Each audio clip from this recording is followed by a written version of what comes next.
차! 자동차 꿀팁 알려드리는 차견입니다. 여러분, 정비소에 가면 용어가 어려워서 도대체 무슨 말인지 못 알아들으신 적 없으신가요? 뭔지는 모르겠는데 고쳐야 된다고 하니 그냥 알겠다고 한 적 있지 않나요? 물론 나쁜 의도를 가지고 어려운 용어를 사용한 건 아니겠지만 일반인이 자동차 부속의 전문 용어를 다 알아듣지 못하는 게 현실입니다. 이번 영상에서는 정비소에서 흔히 사용하는 부속의 명칭과 그 부속들이 어떤 역할을 하는지, 그리고 왜 수리해야 하는지까지 모두 알려드리겠습니다. 바로 시작하겠습니다. 먼저 실제 차량 상태에 따라 나타나는 증상과 진단 결과는 다를 수 있다는 점 참고하고 보세요. 가장 먼저 엔진룸부터 살펴보겠습니다. 자, 이렇게 엔진룸을 열어보면 아주 다양한 부속들이 있는데, 일단 부속의 명칭을 알아야겠죠. 아는 만큼 들리니까요. 요거 엔진, 요건 흡기 매니폴더, 뒤에는 배기 매니폴더, 흡기 에어 필터, 여기는 공기가 지나가는 길이고요. 이 뒤쪽에 보면 브레이크 액 리저브 탱크가 있고, 파워 펌프, 냉각수 보조 탱크, 워셔액 붙는 자리, 그리고 여기 배터리가 있습니다. 이 앞쪽으로는 냉각에 관련된 팬, 라디에이터 콘덴서 이런 식으로 쭉 있습니다. 그리고 이 차는 전륜 구동, 그러니까 차가 굴러갈 때 앞바퀴가 굴러가는 방식이기 때문에 엔진이 가로 배치입니다. 가로 배치. 지금 이렇게 가로로 생겼잖아요. 후륜 차량은 이게 세로 배치입니다. 보여드릴게요. 이 차는 후륜 차량인데 엔진이 이렇게 세로로 되어 있습니다. 세로로. 세로 배치로 되어 있고 벨트가 여기 앞에 걸려 있죠. 엔진의 배치만 봐도 앞바퀴 굴림 방식인지 뒷바퀴 굴림 또는 사륜 구동인지 알 수 있어요. 세로로 배치가 되어 있다면 후륜 또는 사륜, 이렇게 가로로 배치가 되어 있다면 전륜 구동입니다. 그럼 하나씩 살펴보겠습니다. 엔진이 있고 엔진을 받치고 있는 고무 덩어리가 있습니다. 양쪽으로 위치해 있으면서, 그리고 앞쪽이나 뒤쪽에도 고무 덩어리가 있는 차가 있고, 대부분 3개 또는 4개 정도 이렇게 엔진과 미션을 동시에 받치는 그런 고무 덩어리가 있는데요. 이걸 보고 바로 엔진 마운트라고 합니다. 이 부속이고요. 여기 시커먼 고무 덩어리 보이시죠? 엔진 마운트라 하고, 또 엔진 밈이라고도 합니다. 이게 정비사들은 용어를 많이 섞어 쓰기 때문에 같은 부속인데도 여러 가지 이름으로 부르기 때문에 제가 오늘 이 영상을 찍고 있는 겁니다. 그래서 엔진 미미, 미션 미미, 엔진 마운트, 미션 마운트, 이런 식으로 미미와 마운트는 같은 말이다, 이렇게 이해하시면 돼요. 원래 미미는 일본어로 귀라는 뜻이에요. 귀. 여기 엔진이 있고 그 옆에 귀처럼 이렇게 달려있다 해서 그렇게 부르는데, 원래 정식 명칭은 마운트가 맞습니다. 그래서 정비소에 갔는데 엔진 미미 바꿔야 됩니다. 그러면 엔진 마운트 바꿔야 되는구나, 엔진 받치는 고무구나, 이렇게 이해하시면 됩니다. 자, 그리고 이쪽에 보이는 흡기 필터가 이 속에 들어가요. 이제 일로 통해서 공기를 마시고 필터를 거쳐서 이렇게 엔진으로 들어가는 겁니다. 이렇게 엔진으로. 여기가 이제 흡기 에어 필터 통이고, 여기가 이제 에어 덕트, 여기 밑에가 이제 에어 플로우 센서 이런 것들이 있는데, 어려울 거 없어요. 앞에 에어라고 하면 흡기 계통에 문제가 있구나, 에어 머시기가 문제가 있다, 에어 쪽은 흡기 쪽이다, 이렇게 이해하시면 되고, 그 다음은 여기가 이제 흡기 매니폴더라고 부릅니다. 차는 마시고 뱉는 행정을 반복을 하는데, 엔진에 맞닥뜨려져 있는 이 부분, 뒤쪽 이렇게 보시면 뒤로 뱉는 쪽, 이쪽을 배기 매니폴더라고 합니다. 다음으로는 연료 계통이 있죠. 연료는 저기 뒤에 연료 탱크에서부터 펌프를 거쳐서 쭉 타고 앞으로 와서 중간에 필터를 거쳐서 엔진으로까지 오게 되어 있습니다. 그 연료를 분사해주는 장치를 인젝터라고 하는데, 여기 보면 요거 하나, 둘, 셋, 넷 해서 이 차는 총 4기통이기 때문에 4개입니다. 이 부속을 인젝터라 하고요. 인젝터는 연료를 분사해주는 역할을 해요. 골고루 엔진 속에, 연소실 속에 잘 퍼지게 분사해주는 역할을 합니다. 그 인젝터가 안 좋네요, 그러면 기름 분사가 잘 안 되네요, 이 말입니다. 자, 그 다음은 점화계통이 있는데, 점화계통에는 대표적인 부속이 점화 코일과 이 속에 있는 점화 플러그가 있습니다. 점화 코일은 전기를 만들어주는 역할, 점화 플러그는 스파크, 불꽃을 만들어주는 역할입니다. 점화 플러그는 스파크 플러그라고도 부르기 때문에 같은 말이니까 혹시나 스파크 플러그라고 하면 아, 점화 플러그구나 이렇게 이해하시면 돼요. 혹시나 내 차가 가솔린이나 LPG나 하이브리드가 아니라 디젤 차량이라면 점화 플러그는 얘기하시면 안 됩니다. 뭐 점화 플러그 괜찮은지 봐주세요 이렇게 물어볼 수 있잖아요. 절대 얘기하시면 안 돼요. 디젤에는 점화 플러그가 없습니다. 대신에 예열 플러그라는 게 있습니다. 그래서 디젤 차량은 예열 플러그, 가솔린 차량은 점화 플러그, 전혀 다른 부속이 들어가기 때문에 헷갈리시면 안 돼요. 자, 그 다음 잘 교체하는 것들이 여기 벨트. 보면 여기 벨트 있죠, 벨트. 이 차는 아까 말씀드린 대로 이렇게 봤을 때 엔진이 가로 배치기 때문에 벨트가 이쪽에 걸려요. 그래서 여기 왼쪽에 벨트가 있고, 후륜이나 4륜 엔진의 경우에는 이 전면에 벨트가 다 걸려 있습니다. 벨트 같은 경우는 수명이 다 되면 보통 벨트만 교체하지 않습니다. 벨트가 돌려주는 구동계, 뭐 풀리라고 합니다. 돌려주는 풀리, 여기는 워터 펌프, 이런 식으로 같이 교체해줘야 되는 것들이 있어요. 이걸 보고 외벨트 세트 또는 겉벨트 세트라고 합니다. 그래서 벨트를 바꾸자 하면 워터 펌프, 아이들 베어링, 텐션 베어링 이런 식으로 세트로 교체를 하고, 이때 여기 제일 밑에 있는 거, 이게 엔진 그 댐퍼 풀리인데요. 댐퍼 풀리가 안 좋으면 얘까지 같이 하는 경우가 종종 있습니다. 그래서 벨트를 교체할 때는 이거 발전기, 여기 지금 발전기거든요. 발전기, 컴프레셔, 에어컨 컴프레셔입니다. 그래서 발전기와 컴프레셔를 제외하고 거의 다 세트로 한다. 풀리는 문제가 있을 때 같이 하고 문제가 없으면 그대로 쓰는 경우가 많습니다. 이렇게 이해하시면 되고, 워터펌프 얘기 나온 김에 워터펌프를 교체하려면 이걸 빼게 되면 물이 다 나와요. 냉각수죠. 냉각수가 다 나오게 됩니다. 그래서 냉각수도 같이 교체해줘야 된다는 걸 아셔야 되고, 그리고 여기 벨트에 같이 걸려있는 거 보면 발전기 있죠? 여기 밑에.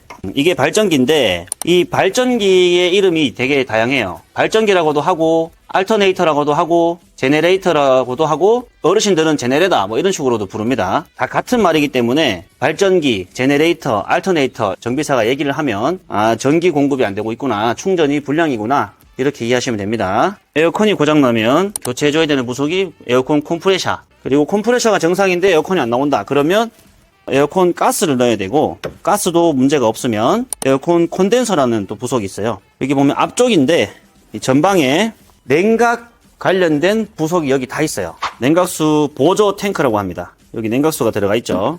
보조 탱크라고 하고, 이 통도 잘 깨지는 차종이 있어요. 그런 차량은 이 통만 바꿔도 되고, 이쪽 안쪽을 보면 여기 브레이크 액 리저브 탱크입니다. 브레이크 액은 정비사마다 좀 다르게 부르기도 하는데 브레이크 오일이라고도 하거든요. 그래서 브레이크 액, 브레이크 오일 이러면 같은 말입니다. 헷갈려 하실 필요 없고, 원래는 브레이크 액이 맞습니다. 영어로 브레이크 플루이드라고 하기 때문에 오일이라는 글자가 없죠. 그래서 브레이크 액으로 부르는 게 맞지만 브레이크 오일이라고 해도 같은 걸 뜻하기 때문에 헷갈리실 필요 없고, 뒤쪽에 보면 이제 진공 하이드로 백이라고 해서 동그랗고 큰 진공 탱크가 있습니다. 이게 망가지면 브레이크 압력이 안 차요. 푹푹 브레이크가 스펀지 밟듯이 푹푹 들어가는 그런 현상이 나타나면 압력이 정확하게 압력이 안 찬다 이렇게 이해하시면 되고, 그 다음은 이렇게 배터리죠. 배터리는 정상 전압이 시동 걸렸을 때 14V 가까이 나오면 가장 정상적이고, 시동 전 전압이 11V가 내려가면 시동 불량 현상이 나타납니다. 그리고 배터리는 이렇게 엔진 룸에 있는 경우도 있지만 요즘은 트렁크나 다른 뭐 수입차 같은 경우는 시트 발밑에 있는 그런 차종도 있고 그렇습니다. 엔진 룸에 배터리가 없다면 내 차는 다른 쪽에 뭐 트렁크 쪽에 배터리가 있겠구나 이렇게 이해하시면 돼요.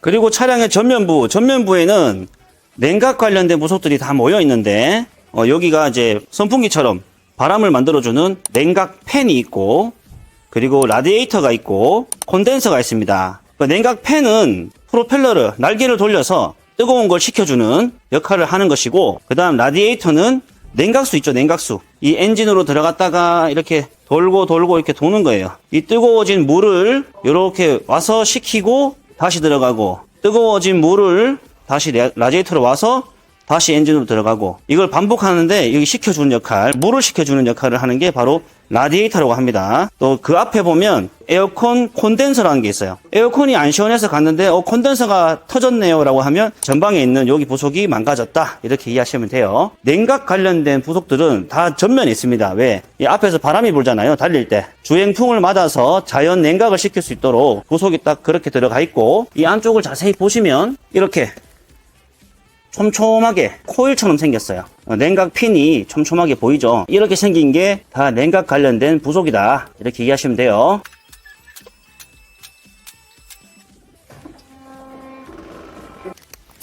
다음은 하체를 보여드리겠습니다.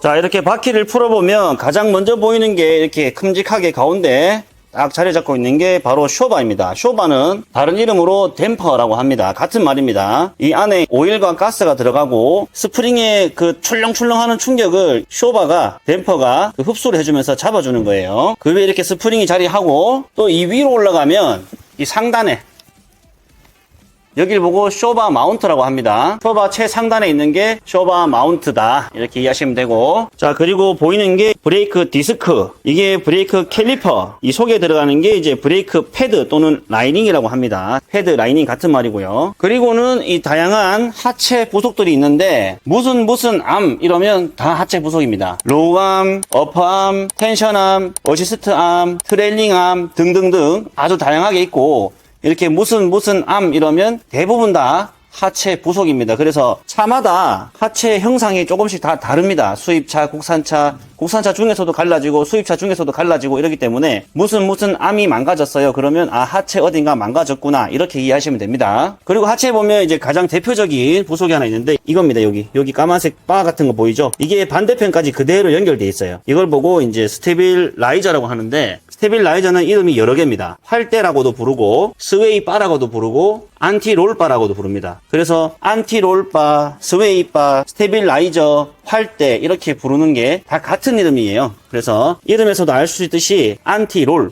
이 롤은 차가 이렇게 좌우로 뒤뚱뒤뚱 하는 걸 잡아주는 거거든요. 차체가 뒤뚱뒤뚱 하는 거. 그래서 차의 이 좌우 흔들림을 잡아주는 부속이다라고 이해하시면 되고, 이 스테빌라이저를 따라서 연결된 부속이 하나 있어요. 바로 이 막대기처럼 생긴 거, 이거. 이걸 보고 활대 링크 또는 스테빌라이저 링크라고 합니다. 국산차, 수입차 구분 없이 가장 잘 고장나고 가장 흔히 교체하는 부속이 바로 이 활대 링크입니다. 이게 망가지면 다그닥 딱딱딱 이런 소리가 나요. 정비소에 갔는데 활대 링크가 망가졌다, 스테빌 링크가 망가졌다 그러면 이 부속이 망가졌다, 이렇게 이해하시면 됩니다. 앞에 뒤에 똑같이 있어요. 이 스테빌은 앞에도 있고 뒤에도 있고 똑같이 있습니다. 자, 그리고 밑으로 내려오면 등속 조인트라는 거 있는데, 이제 바퀴 안쪽에 중심축에 달립니다. 엔진의 동력을 바퀴로 전달해주는 등속 조인트라는 부속인데, 우리가 흔히들 이제 조인트 나갔다 하잖아요. 이제 이 부속이 망가지면 그렇게 부르고, 지금 여기 보이는 고무 부트가 찢어지면서 안에 있는 그리스가 다 빠져나옵니다. 밖으로. 그게 다 빠져나온 상태로 계속 주행을 하면 흑이나 먼지, 이물질들이 섞여 들어가고 그 윤활 작용을 못하게 되면서 조인트가 망가지면 핸들을 끝까지 감아서 유턴을 할 때 또는 우회전할 때 득득득득 딱딱딱딱 이런 이상한 소리가 막 나요. 그러면 이 조인트가 나갔다, 이렇게 하시면 되고, 여기 지금 붙어 있는 게 휠 스피드 센서입니다. 혹시나 정비소 갔는데 휠 스피드 센서가 망가졌습니다, 센서가 고장났습니다 그러면 여기 바퀴 안쪽에 휠의 속도, 휠이 굴러가는 속도를 감지해주는 휠 스피드 센서가 망가졌다는 뜻입니다. 조인트는 반대쪽에도 똑같이 이렇게 있습니다. 그리고 조금 뒤에 가보면 이제 여기부터가 이제 배기 라인이죠. 배기 라인. 위에서부터 이렇게 쭉 있고 촉매라는 게 여기 다 있습니다. 그럼 배기의 첫 번째 단, 엔진에서부터 가장 가까운 쪽이 이제 촉매부터 시작해서 쭉 가서 이렇게 뒤로 소음기, 이제 이거 부소음기죠. 부소음기.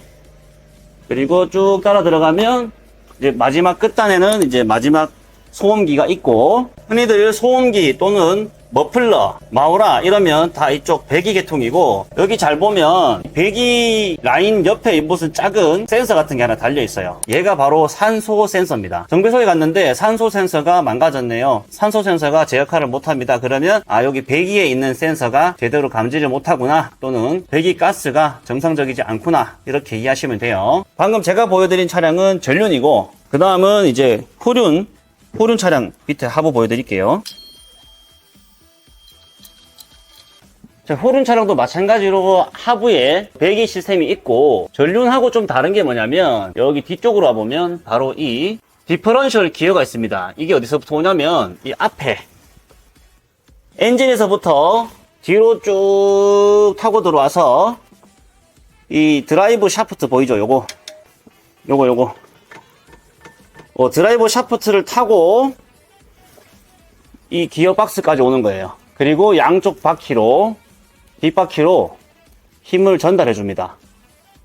이 축을 드라이브 샤프트라고 부르고, 여기 연결된 이 기어박스를 차동 기어, 디퍼런셜 기어, 대후 이런 식으로도 많이 불러요. 그래서 이 속에는 오일이 들어가는데 디프 오일 또는 대후 오일 또는 차동 기어 오일 이렇게 표현을 합니다. 다 같은 말이니까 여기 후륜에 들어가는 기어박스의 기어 오일을 그렇게 부르는구나. 정비소 갔는데 디프 오일 갈아야 됩니다. 대후 오일 갈아야 됩니다. 그러면 같은 말이고, 이 뒤축에 있는 여기 기어박스 속에 오일을 갈아야 된다는 뜻입니다. 그리고 특히나 후륜 차량에 자주 교체하는 부속 중에 요거 드라이브 샤프트와 이 차동 기어를 연결해주는 플렉시블 조인트라고 합니다. 플렉시블 조인트 고무죠. 이게 흔히들 연탄, 번개탄 이렇게 부르는데, 그러면 여기 뒤에 부속이다 이렇게 이해하시면 돼요. 자, 이렇게 오늘은 정비소에서 각 부속을 어떻게 부르는지와 그 역할을 간단하게 알려드렸는데요. 어떠셨나요? 아는 것도 있고 몰랐던 것도 있었나요? 정비소 가기 전에 영상 한번 보고 가시면 반드시 도움 될 겁니다. 영상의 내용이 유익하셨다면 주변에도 공유해 주시고,